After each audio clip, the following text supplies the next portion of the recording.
The Joy Perspective, the podcast where I share life's challenges, things I've learned through years of personal development, and help others shift their perspective and find their joy. I'm Lauren Valdez, and together we'll dive into how changing the way we think can unlock possibilities, spark creativity, and transform the everyday. Let's dive in. Hello. In today's episode, I want to share with you guys the topic of depression. And although this is called The Joy Perspective, so you probably weren't expecting an episode on depression, I want to be real and honest with you guys. So I have some notes that I want to share with you. But first, let me give you a little backstory to this. So in July of 2023, we lost my mother. And if you listened to my previous episodes, you probably heard that I had a very complicated relationship with my mother. I knew she loved me, and I hope she knew how much I loved her, but it was complicated. And so after her passing, I went into the mode that I most often operate in, and that was getting things done, taking care of things, helping clean out the garage. I kind of went into movement mode, if you will.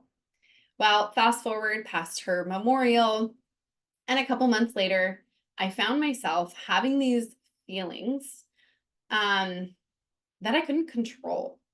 I had these emotions that I couldn't control, and I'm not quite sure if I would say I was in a full-blown depression at the time.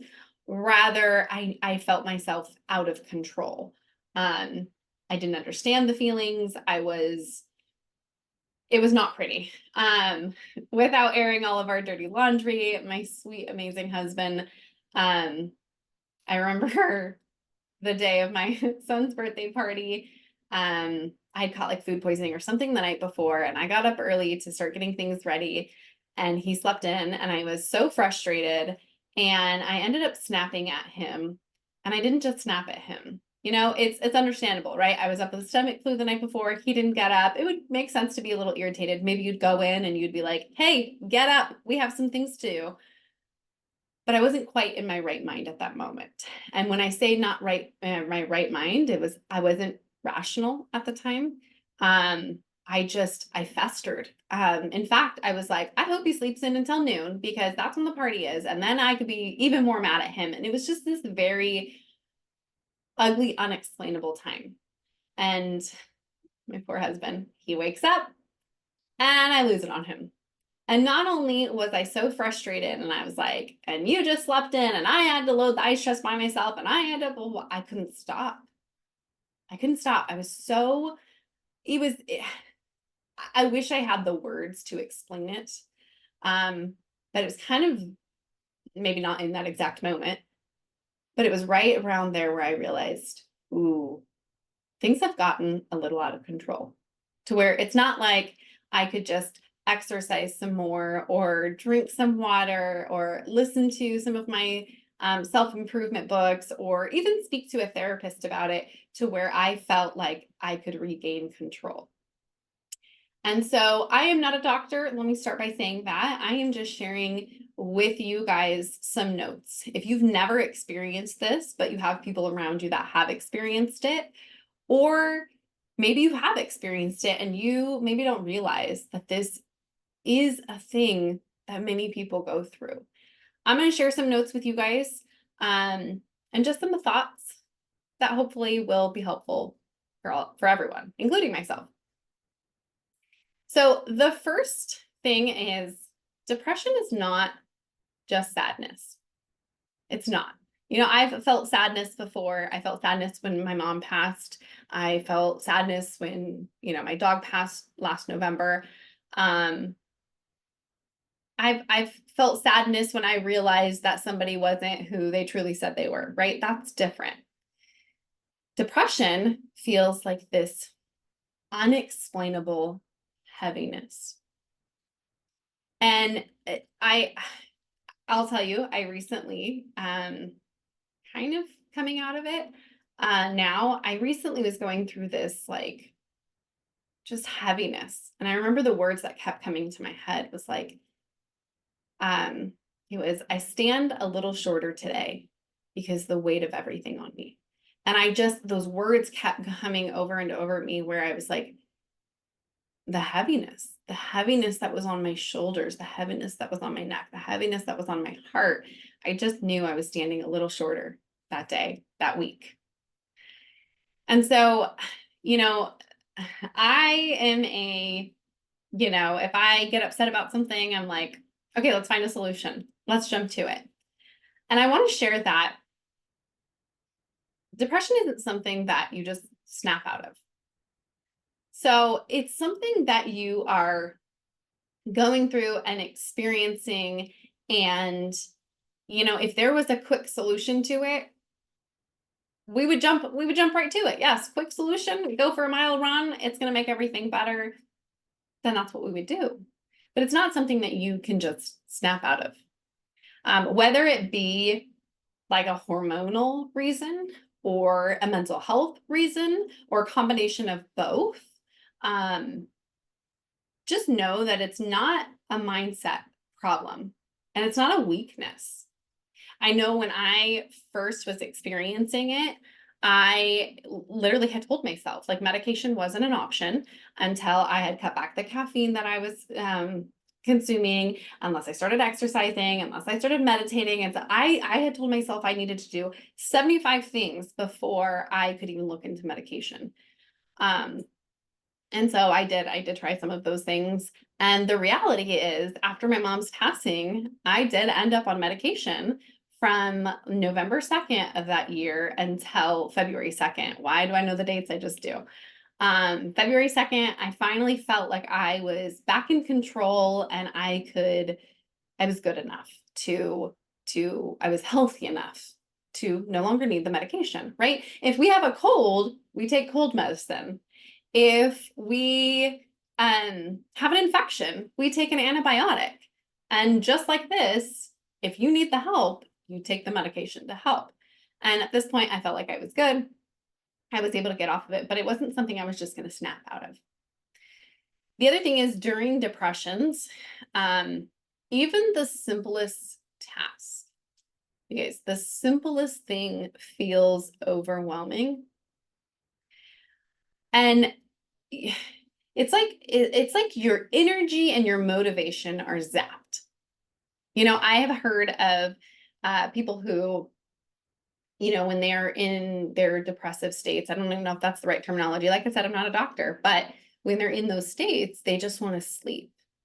And I'm not one that sleeps very often, but I got it. I totally got it. This last go around, I could have slept all day, every day, if I didn't have a life and things that I needed to take care of, because I was just so zapped of my energy and my motivation. The other thing is, it affects your brain and your emotions. And you start to, at least for me, maybe and I apologize if I'm generalizing anything. I'm just trying to share with you my notes and my experience with this. And I have talked to some people and they have similar experiences. So this might be true for you or true for someone you know. But I was still functioning.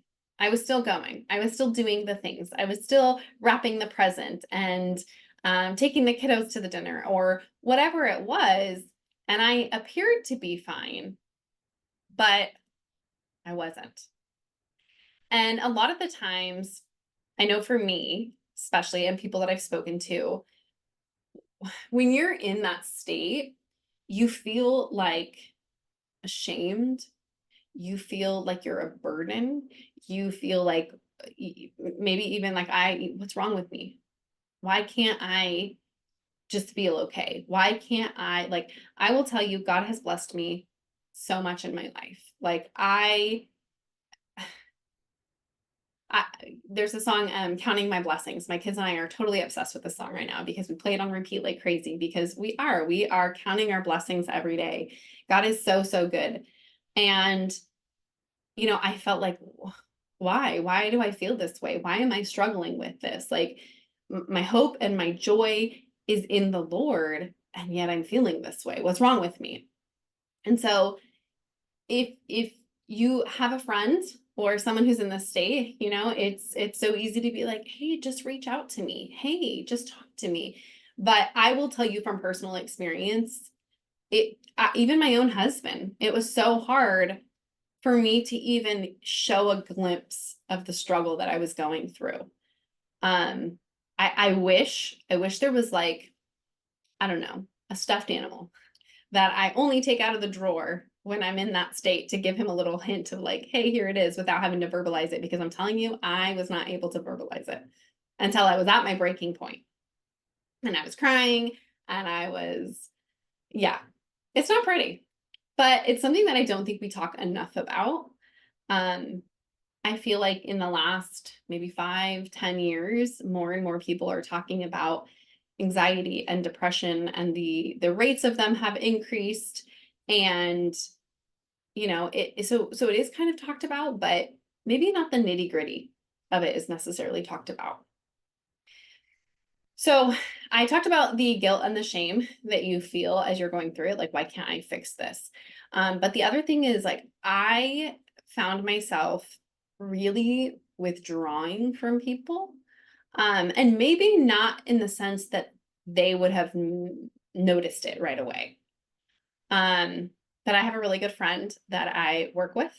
And normally I would have called this friend, you know, just to talk about anything, even the littlest things with work. I would have picked up the phone and I would have just been like, hey, what do you think about this? Or, hey, I just blah, blah, blah. Just to have that connection and that relationship. And I found myself not doing it. And I think for me, that's one of my big like triggers, or my big ahas, is I don't always recognize that I'm falling into this until I start to realize how withdrawn I'm becoming from people. And so why am I talking about these things? I'm talking about these things because if you go through something like this, it really helps me to be able to identify, like, oh, that's what's happening right now. Because it's not like sometimes I can feel some of the signs, I can feel some of the, wish I had better terminology for this, but I could feel the weight on my shoulders. I could feel the weight of life. And so there's sometimes those clues, but other times there's not, until I start to realize, oh, I'm withdrawing from people. But then it's probably a little too late for me, and now I'm crying about everything. You know, I'm driving down the street and I see someone on the side of the road begging for money, and I start bawling because it just makes me sad. I'm like, why don't they have a family member that they're staying with? Why don't they? I don't know. So let's talk about some ways that you can help. And I'm going to talk a little bit. Some of this, like I said, is just my own personal perspective. But listening matters more than trying to fix the person. When I talk to someone and they're just trying to, like, well, why don't you just do this? Or why don't you just do that? I immediately in my head am hearing, you're broken and here's how you could fix yourself. And not in a loving, kind way, but I'm hearing how I am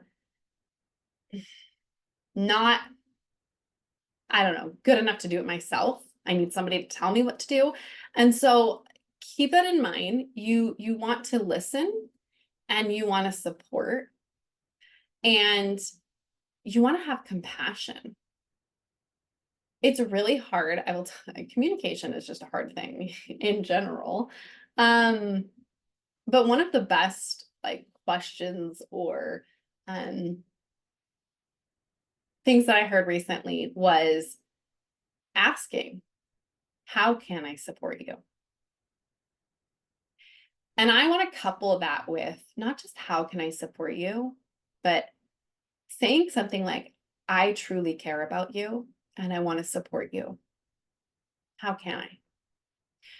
When I feel like I'm a burden, when I feel that weight, when I feel that loss of joy in things, having somebody come alongside me and just say, I care about you. I love you. I want to support you. How can I? that speaks to my soul, right? It bypasses the fact that, maybe my brain is not processing that I am valued and loved and whatnot, but my soul will feel that. I think that there's no book. I can't hold a textbook up and say, look, this is what you do if you have a friend or you find yourself depressed. Here it is. But knowing someone loves you and cares for you and is there for you, I think is sometimes enough to start to switch things around. So a few things for treatment on this that would help. Therapy, absolutely. Speak to a professional. Going to the doctor and considering medication. Running for me is such a big one. It helps with anxiety, it helps with depression, it helps with getting healthy, it helps with so many different things, even though I'm not a fan of running, but it's good for you. Meditation, mindfulness. Now, sometimes think about this, you're feeling this weight, you're feeling this pressure, you're feeling like you're not good enough, you're feeling like you're a burden, all of those things, and now I'm telling you to go meditate. So it can work. Or if you're trying some of these things and you're not feeling like they're helping, like they're actually doing more harm, then stop and do one of the other ones. I know that the more strategies we have, the more things we can try. But I also know when we're in that state, you guys, it's so much easier to say, try to meditate. Yeah, I'm telling you, it's so much easier to say it than it is to do it. So a few things that might help you, write these down. I want to say this, but I don't know if it's, go back to your birthday post on Facebook or Instagram and go and read those messages. Those are people who are showing you love, who value you, who whatnot. And so what I was going to say to write down is write down,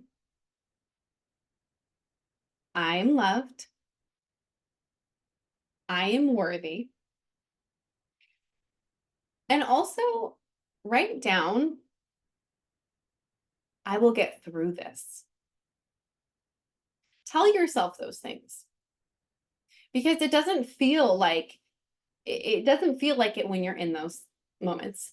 But if you've got a reminder, you've got something to turn to, that helps. I know for me, I was diving into my Bible studies and I was really trying to lean on knowing like God has created me for a purpose. He loves me. And it wasn't like it was sinking in for me. And so for me, worship music, something about music has always really clicked for me. So having those songs that you turn to, like How He Loves Us. Is that what's called? How He Loves Us? How God Loves Us? That one, I don't know, it speaks to my soul.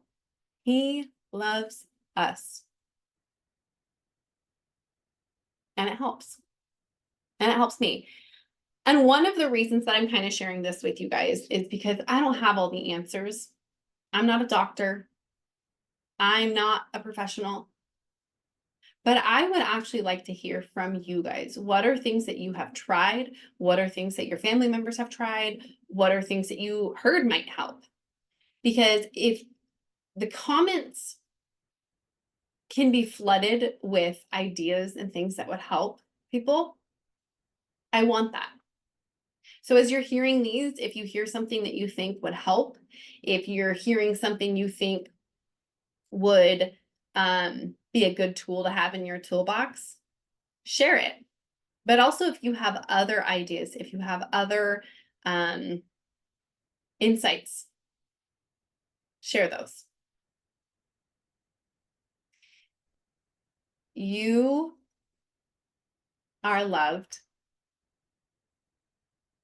And sometimes switching to that joy perspective, switching over to find the blessings in our lives or the happiness in our lives is a lot easier than it is done.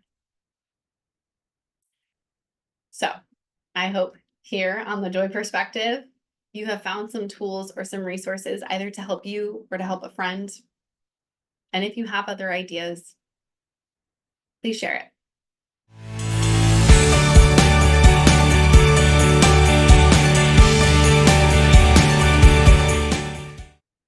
Thank you for joining me today on the Joy Perspective. I hope this episode helped you shift your mindset and find a little bit more joy in your life. If you enjoyed today's episode, be sure to subscribe so you never miss one. And don't forget to follow me on Instagram at @meetlaurenvaldez for more inspiration and updates. I'd love to hear your thoughts and connect with you. Until next time, keep shifting your perspective and finding your joy.